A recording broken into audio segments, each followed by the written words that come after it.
नमस्कार दोस्तों, welcome to get spear.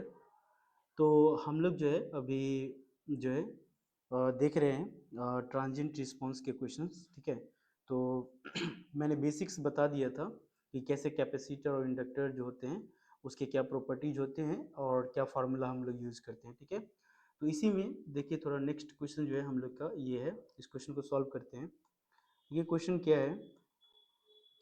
So figure shows the wave form of the current passing through an inductor of resistance 1 ohm and inductance of 2 Henry। तो जो एक ये जो current है ये पास हो रहा है, एक एक ऐसा सर्किट है जिसमें एक रेसिस्टेंस लगा हुआ है और एक इंडक्टर लगा हुआ है। ठीक है, रेसिस्टेंस का वैल्यू कह रहा है 1 ओम और जो इंडक्टर है उसका इंडक्टेंस कितना है 2 हेनरी। ठीक है, उसमें जो है एक करंट पास कर रहा है, यही करंट जो आपका आई ऑफ टी है।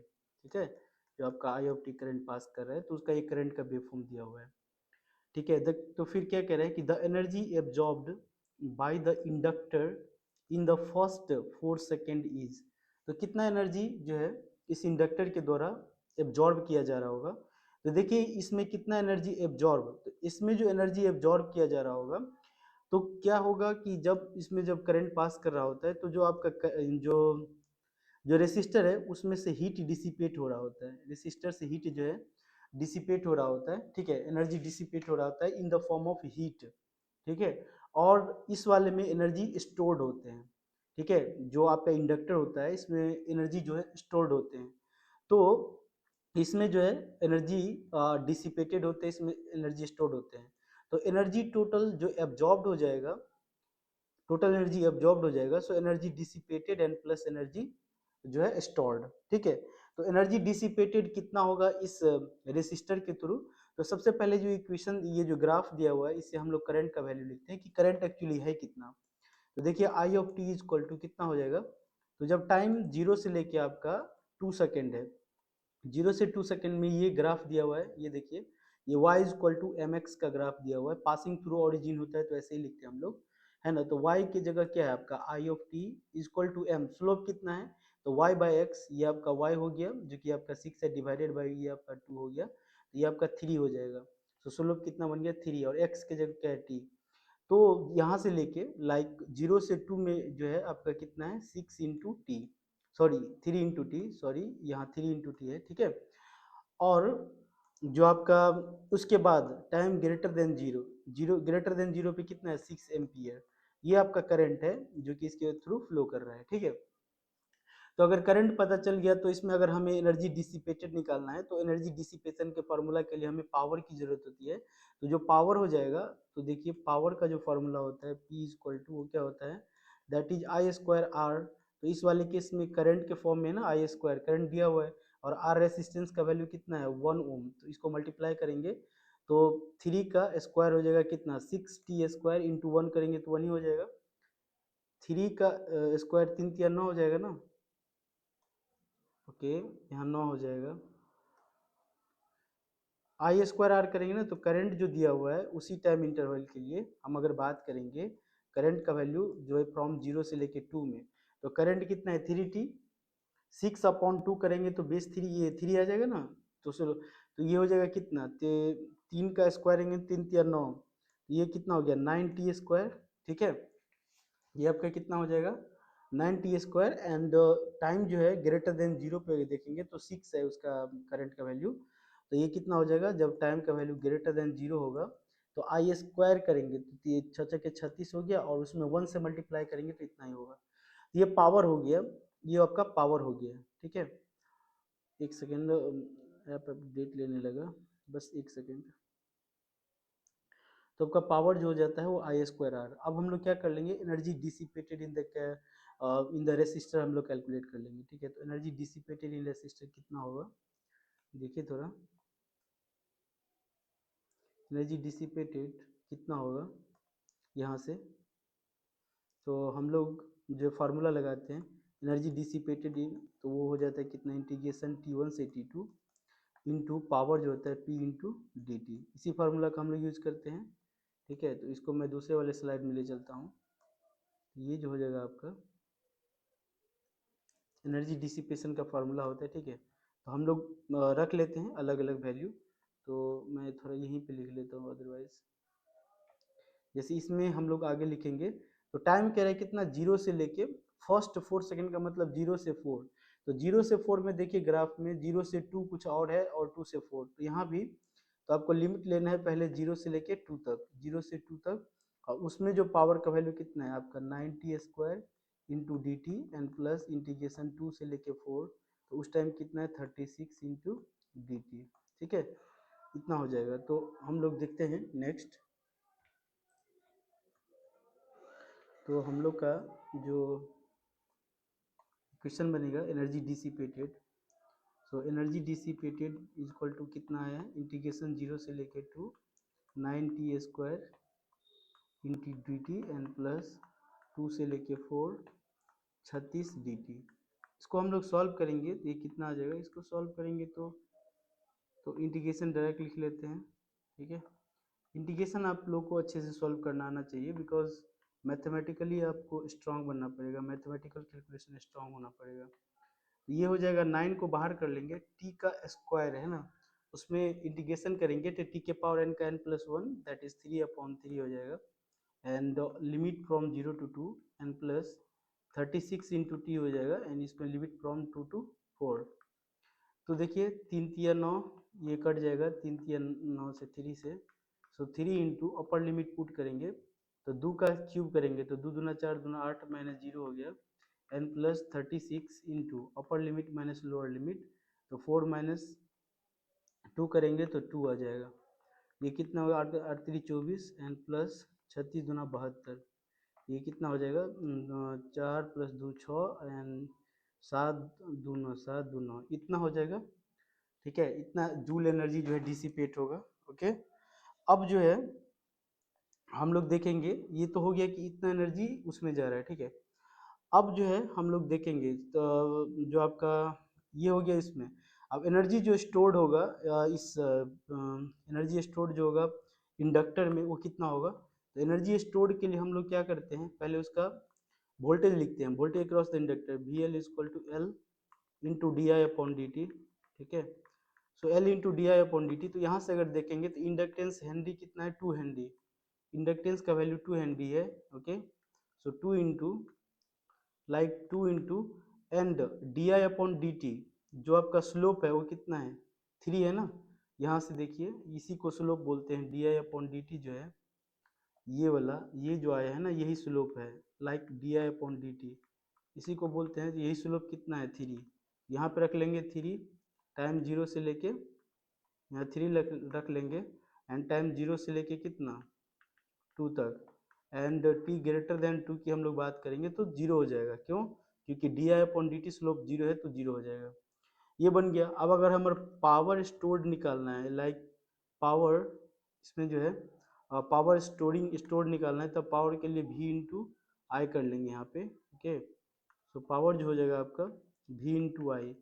सो वोल्टेज हमें पता है v इंटू एल इंटू आई इंडक्टर, तो जो यहाँ पे वोल्टेज कितना है, वोल्टेज आपका पहले वाले में 6 है ना। ठीक है, 6 इंटू उसमें जो करंट है like from T equal to from 0 से लेके 2 में, एंड तो उसमें जो करंट का वैल्यू है कितना है देखिए 9t स्क्वायर। ठीक है, कितना यहाँ पे देखिए, यहाँ पे 0 से ले करंट का वैल्यू 3t है ना, 0 से 2 पे करंट का वैल्यू कितना है 3t, तो वहाँ मल्टीप्लाई कर देंगे 3t से, यहाँ मल्टीप्लाई कर देंगे कितना से 3t से, ये 3t हो गया। और दूसरा वाले में तो 0 हो जाएगा ना, क्योंकि ऑलरेडी ये 0 है, t ग्रेटर देन 0।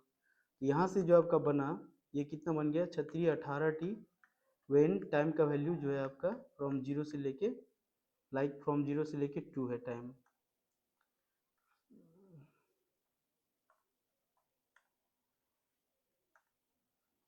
फ्रॉम 0 से लेके 2 है। ठीक है, ये है फ्रॉम टाइम का वैल्यू फ्रॉम 0 से लेके 2। ओके, और ये तो 0 ही हो जाएगा, t ग्रेटर देन 0 पे बात करेंगे। तो एनर्जी जो होता है, एनर्जी स्टोरिंग जो हो जाएगा इंटीग्रेशन फ्रॉम t1 से लेके t2 and p into D T.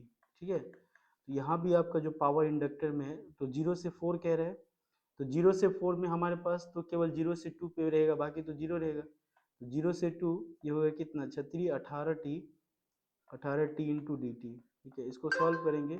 So 18 into T square divided by 2 हो जाएगा, एंड लिमिट फ्रॉम 0 से लेके 2। ये कटेगा तो 9 दूना 18 हो जाएगा। तो ये 9 इंटू टी का स्क्वायर मतलब 2 दूना 4, तो कितना बन गया, 9 चौक 36 जूल।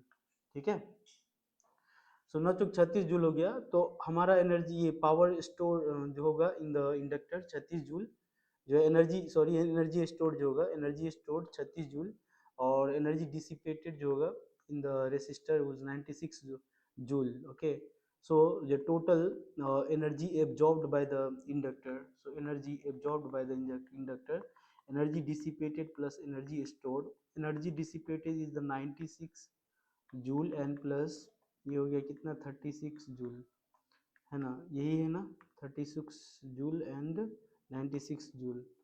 तो ये आपका टोटल कितना हो जाएगा, 6 6 12 के 2 हासिल 1, 6 6 12 के 2 हासिल 1, 9 3 12 1 13, तो ये 132 जूल हो जाएगा। तो energy stored in the inductor जो हो जाएगा 132 जूल हो जाएगा ऊपर।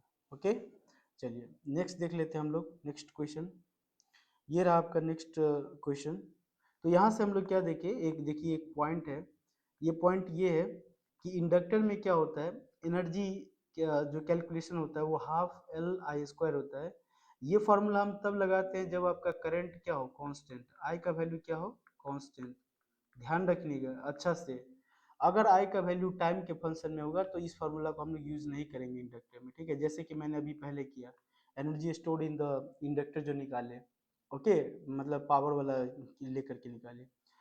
Okay, but in the resistor, resistor में क्या होता है, energy is every time dissipated, and so we can not calculate energy और heat dissipated by simple method. जैसे सिंपल मेथड में हम लोग अगर जो एनर्जी निकालते हैं वो सिंपल में, क्योंकि उस टाइम पे क्या होगा, हमेशा उस टाइम पे थोड़ा थोड़ा करके एनर्जी लूज होगा जो है कैपेसिटर के through in the form of heat. तो इसीलिए जो है हम लोग उसमें एक ही टाइम पे वैल्यू नहीं निकाल सकते हैं, क्योंकि एक हमें इंटीग्रेशन टाइप लेना होगा कि यहाँ से यहाँ तक ऐसे इंटीग्रेशन करके फिर हीट का वैल्यू हम लोग निकालते हैं। ठीक है, चलिए नेक्स्ट क्वेश्चन देखिए।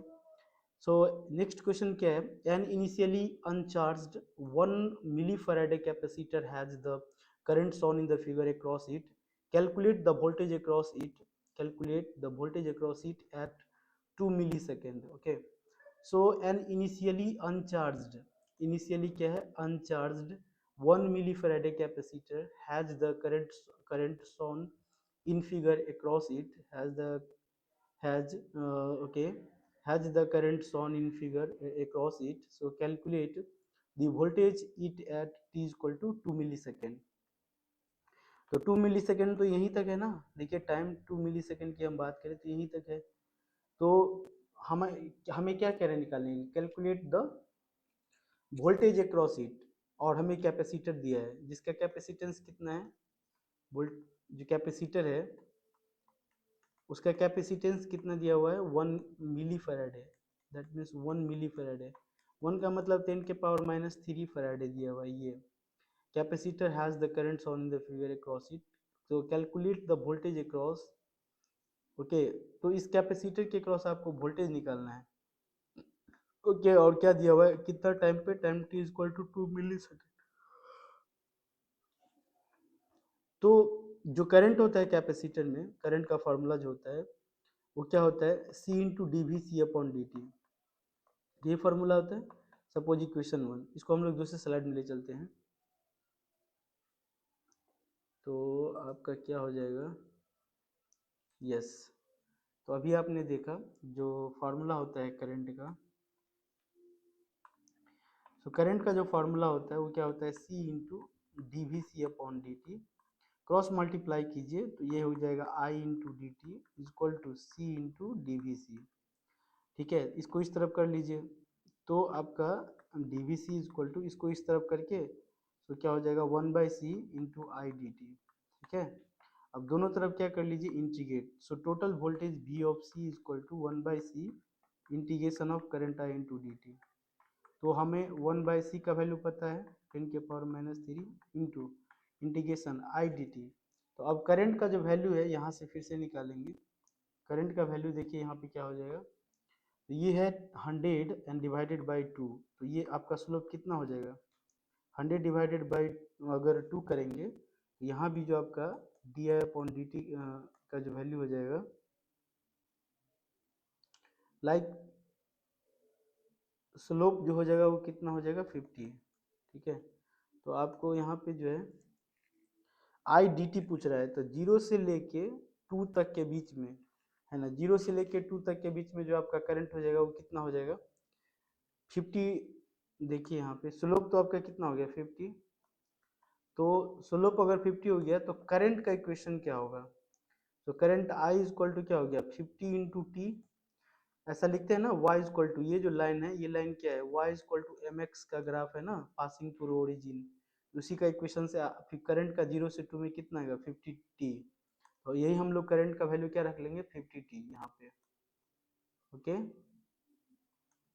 यहाँ पे क्या हो जाएगा आपका 50 इंटू टी फ्रॉम 0 से लेके 2 इंटू डी टी।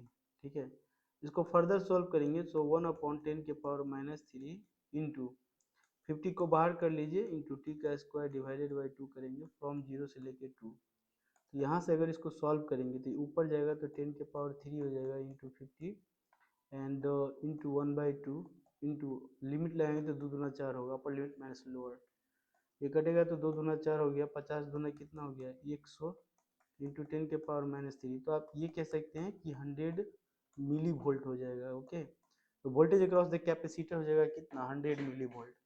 ओके, तो आई होप सबको अच्छे से समझ में आया होगा। चलिए, तो हम लोग का यहाँ तक हम लोगों ने देख लिया, अब हम लोग देखते हैं यहाँ के बाद जो देखेंगे हम लोग that is first order differential first order transient. ठीक है, तो यहाँ से समझेंगे हम लोग फर्स्ट ऑर्डर ट्रांजिएंट क्या होता है। अभी तक हम लोगों ने केवल कैपेसिटर और रेसिस्टर के प्रॉपर्टीज के बारे में, उसके फार्मूला के बारे में जो है ये सब चीज पढ़े थे। यहाँ से देखेंगे फर्स्ट ऑर्डर ट्रांजिएंट, ध्यान दीजिएगा मैं फर्स्ट ऑर्डर बोल रहा हूँ, फर्स्ट ऑर्डर ट्रांजिएंट के बारे में। ठीक है, तो हम लोगों ने अभी जो प्रॉपर्टी पढ़ा था उसमें यही देखे थे कि कैपेसिटर में क्या होता है, it does not allow sudden change of voltage. Capacitor sudden change of voltage allow नहीं करता है। ठीक है, मतलब आप तुरंत चाहेंगे कि वोल्टेज चेंज हो जाए, ऐसा नहीं होगा। इसका मतलब पहले जितना वोल्टेज था बाद में भी वो उतना ही मेंटेन करना चाहेगा, इसी को बोलते हैं जो है capacitor does not allow sudden change of voltage. तो करंट जो होता है आई देखिए सी डीवी अपॉन डी टी होता है। तो अगर आप जो है वोल्टेज अगर आप चेंज करेंगे, यहाँ पे अगर वोल्टेज को चेंज करेंगे, ये वाला वोल्टेज चेंज करेंगे तो करंट क्या हो जाएगा आपका इनफाइनाइट हो जाएगा। ठीक है, तो इसीलिए सडन चेंज ऑफ वोल्टेज को अलाउ नहीं करता है, so capacitor does not allow sudden change of voltage. Similarly जो आपका इंडक्टर होता है ये क्या करता है, so it does not allow sudden change of current. So because अगर हम लोग वोल्टेज अक्रॉस द इंडक्टर निकालेंगे so L D I upon D T, तो ये देखिए ये डिफरेंशियल वाला part, so does not allow sudden change of current.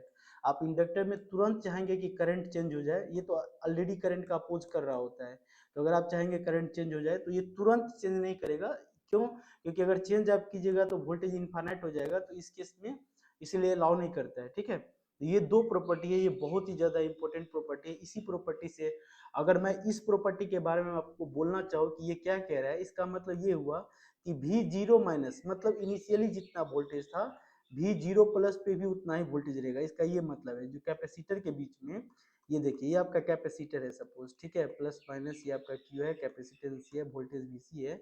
तो अगर इनिशियली कैपेसिटर पे भी जीरो माइनस का मतलब जैसे टी इक्वल टू जीरो पे, तो जीरो से पहले मतलब इनिशियल जितना वोल्टेज था टी इक्वल टू जीरो बाद भी उतना ही वोल्टेज होगा, ये कह रहा है।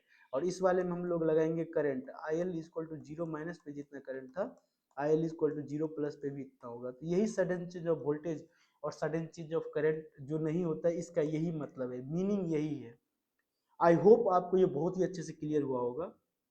चलिए, अब हम लोग देखेंगे मेन कैसे ये काम करता है, जैसे कैसे समझते हैं हम लोग ये ट्रांजिएंट है और ये स्टेडी स्टेट है, कैसे समझेंगे कि ये ट्रांजिएंट स्टेट को रिप्रेजेंट करता है और ये स्टेडी स्टेट को रिप्रेजेंट करता है। ठीक है, देखिए जैसे हम लोग ये समझते हैं यहाँ सबसे पहले टी इक्वल टू जीरो आपको दिख रहा होगा, टी इक्वल टू जीरो पे ही ज्यादातर आपको क्वेश्चन में दिखेगा कि टी इक्वल टू जीरो पे जो है हम सर्किट को ऐसे कर दिए, टी इक्वल टू जीरो पे सर्किट को वैसे कर दिए। तो t equal to zero line से आप पहले देखिए ये आपका इन्फिनिटी होता है, तो इसीलिए इसको हम लोग स्टेडी स्टेट बोलते हैं। मतलब जब आप काम कुछ नहीं किए, जैसे t इक्वल टू जीरो पे सर्किट में कुछ चेंज नहीं किए, उससे पहले ये पूरा का पूरा स्टेडी स्टेट होता है, पूरा का पूरा स्टेडी स्टेट होता है। इसमें जो आपका कैपेसिटर ये ओपन सर्किट की तरह काम करेगा, क्योंकि स्टेडी स्टेट में कैपेसिटर फुल चार्ज माना जाता है और वो उसके क्रॉस एनर्जी होगा, वोल्टेज होगा, सब कुछ होगा, बट वो ओपन टर्मिनल होगा, ठीक है, काम करेगा ओपन सर्किट की तरह। तो स्टेडी स्टेट में like T less than zero पे जब हम लोग बात करते हैं, ये स्टेडी स्टेट पे टी लेस देन जीरो पे, तो वो इनिशियल कंडीशन होता है। और टी इक्वल टू जीरो पे मान के चलिए आप स्विच को आपने ऑन किया टी इक्वल टू जीरो पे, तो अभी आपने देखा था वोल्टेज जो कैपेसिटर में तुरंत, यही देखिए मैं लिखा हूं यहाँ पे, जो है इनिशियल कंडीशन तुरंत सडन चेंज ऑफ वोल्टेज को अलाउ नहीं करता है। इसका मतलब टी इक्वल टू जीरो से पहले जितना वोल्टेज था टी इक्वल टू जीरो के जस्ट बाद, ऐसा नहीं कि बहुत टाइम के बाद, जस्ट बाद, मतलब तुरंत, जो फ्रैक्शन ऑफ टाइम होता है उतना उतना ही देर में, तो यही इनिशियल कंडीशन इसी को बोलते हैं। ये देखिए ये आपको लिखा गया initial condition, T C of zero minus पे जितना वोल्टेज होगा उतना ही T C of zero plus में मान के चलिए। तो ये सपोज एग्जांपल 5 वोल्ट है, एग्जांपल के रूप में ले रहे हैं, क्योंकि इसमें एक न्यूमेरिकल, इससे एक हम एग्जांपल देखेंगे। तो यही सडन चेंज ऑफ वोल्टेज को अलाउ नहीं करने के कारण, यही प्रॉपर्टी के कारण V C of zero minus equal to V C zero plus बोलते हैं। और सेम टू सेम इंडक्टर में भी यही चीज चलेगा। तो ये जो स्टेट है, इसी स्टेट को ट्रांजिएंट स्टेट बोलते हैं। ये जो स्टेट होता है T equal to zero minus zero and zero plus, तो यही जो स्टेट होता है इसी को ट्रांजिएंट स्टेट बोलते हैं। उससे पहले भी स्टेडी स्टेट होता है, और जब टाइम बहुत ज्यादा हो जाता है टी ग्रेटर देन जीरो, बहुत ज्यादा टाइम के बाद, तब भी आपका स्टेडी स्टेट होता है। तो ये बिल्कुल आई होप आप लोगों को अच्छे से समझ में आया होगा कि किसको ट्रांजिएंट स्टेट बोलते हैं। ट्रांजिएंट से पहले भी वो स्टेडी स्टेट में रहता है, और t इक्वल टू जीरो पे जैसे स्विच करेंगे, ऐसे स्विच ऑन, तो वही ट्रांजिएंट स्टेट होता है, जो कि एक millions of fraction of time, बहुत ही कम टाइम में वो बदलाव करता है। तो इसी को इनिशियल कंडीशन बोलते हैं, ठीक है। और उसके बाद फिर थोड़ा देर के बाद छोड़ दीजिए, फिर से चला जाएगा स्टेडी स्टेट में, क्योंकि फिर से कैपेसिटर फुल चार्ज हो जाएगा, इंडक्टर फुल एनर्जी आ जाएगा, तो ये सारा कुछ फिर से स्टेडी स्टेट में चला जाएगा। तो हर हर बार क्वेश्चन में यही तीन चीज आपको देखने को मिलता है। और अगर मैं एक लाइन में आपको बताना चाहूँ कि कब कब स्टेट चेंज होता है, तो देखिए जैसे t इक्वल टू जीरो ही है आपका, t इक्वल टू जीरो के पास यहाँ पे जो होगा इसी को हम लोग ट्रांजिएंट स्टेट बोलते हैं, ठीक है, ट्रांजिएंट स्टेट होता है। और इससे पहले भी स्टेडी स्टेट होता है, और इसके बाद भी स्टेडी स्टेट होता है। यहाँ भी स्टेडी स्टेट, यहाँ भी स्टेडी स्टेट, और ये जो है आपका ट्रांजिशन, जो है ट्रांजिशन टाइम, मतलब यहाँ पे ही ट्रांजिशन होते रहता है यही टाइम पे। तो ठीक है, तो अब हम लोग देखिए जरा, जो हम लोग अभी ट्रांजिएंट पढ़ेंगे उसमें किस पार्ट को देख रहे हैं ये समझना बहुत जरूरी है। तो ट्रांजिएंट जो होता है ये फर्स्ट ऑर्डर में और सेकंड ऑर्डर, आप लोग को पता है, जो डिफरेंशियल इक्वेशन अगर आप पढ़े हैं तो फर्स्ट ऑर्डर सेकंड ऑर्डर कैसे होता है वो आप लोग को अच्छे से पता होगा। अगर नहीं पता है तो आप, मैं एग्जांपल के रूप में समझा रहा हूँ कि फर्स्ट ऑर्डर किसको बोलते हैं। देखिए हमारे पास क्या होता है, हमारे पास रेसिस्टर है, कैपेसिटर है और इंडक्टर है, ठीक है। तो रेसिस्टर को छोड़ दीजिए, ये जो दो हमारे पास जो एलिमेंट है, एक कैपेसिटर और एक इंडक्टर, यही दोनों एलिमेंट को देख करके आप बता सकते हैं कि ये फर्स्ट ऑर्डर है कि सेकंड ऑर्डर। जैसे अगर केवल एक रेसिस्टर के साथ एक कैपेसिटर हो, या एक रेसिस्टर के साथ एक इंडक्टर लगा हो, मतलब एक ही ऐसा हो जो वेरिएबल वाला, जैसे कैपेसिटर और इंडक्टर वेरिएबल वाला ट्रांजिएंट एलिमेंट आप कह सकते हैं, अगर इस टाइप का है तो वो फर्स्ट ऑर्डर कहलाएगा। अगर दोनों आ जाए साथ में, एल और सी दोनों साथ में हो जाता है, तब उसको हम लोग सेकंड ऑर्डर कहते हैं। ये देखिए यहाँ पे R L C circuit, L C circuit, ये सब सेकंड ऑर्डर सर्किट होता है, और जो फर्स्ट ऑर्डर होता है वो R C circuit, R L circuit, यही फर्स्ट ऑर्डर होता है। तो अभी हम लोग देखेंगे फर्स्ट ऑर्डर, और फर्स्ट ऑर्डर के चार डिफरेंट पार्ट होते हैं, फर्स्ट ऑर्डर के चार पार्ट होते हैं। और वो चार पार्ट कौन कौन होते हैं, तो देखिए फर्स्ट ऑर्डर में आप पढ़ेंगे ऐसा, सोर्स फ्री आरसी सर्किट, तो इसको हम लोग पहला वन बोल देते हैं, सोर्स फ्री, मतलब इसमें सोर्स नहीं लगा होगा, मतलब ऐसा देखिए ये रेसिस्टर है, और एक आर है और एक सी है, इसी को हम लोग आरसी सर्किट बोल देते हैं, जिसमें कोई बैटरी नहीं कनेक्टेड है, कुछ भी कनेक्टेड नहीं, इसी को सोर्स फ्री बोलते हैं। दूसरा हम लोग पढ़ेंगे आरसी सर्किट रहेगा लेकिन सोर्स वाला, लाइक आरसी सर्किट है, ये देखिए आरसी सर्किट, लेकिन इसमें एक सोर्स लगा होगा, एक बैटरी लगा होगा, ऐसा हुआ। फिर उसी तरीका से तीसरा हम लोग पढ़ेंगे सोर्स फ्री आरएल सर्किट, अब सोर्स फ्री में हम लोग जो है ये आपका एल हो गया और यहाँ आर हो गया और ये ऐसा, ये रेसिस्टर हो गया और इंडक्टर हो गया और सोर्स फ्री है तो देखिए सोर्स फ्री में ऐसा। और चौथा जो हम लोग पढ़ेंगे वो RL circuit with source like resistor inductor और उसमें जो है एक बैटरी कनेक्ट होगा ऐसा, ये आपका कहलाएगा आरएल सर्किट विथ सोर्स। तो ये हम चार डिफरेंट टाइप के अभी हम लोग पढ़ेंगे फर्स्ट ऑर्डर। तो पहले फर्स्ट ऑर्डर को हम लोग सॉल्व करते हैं, first order transient first order circuit को देखेंगे, ये चार डिफरेंट टाइप के, ठीक है। तो चलिए पहला स्टार्ट करते हैं सोर्स फ्री आरसी सर्किट।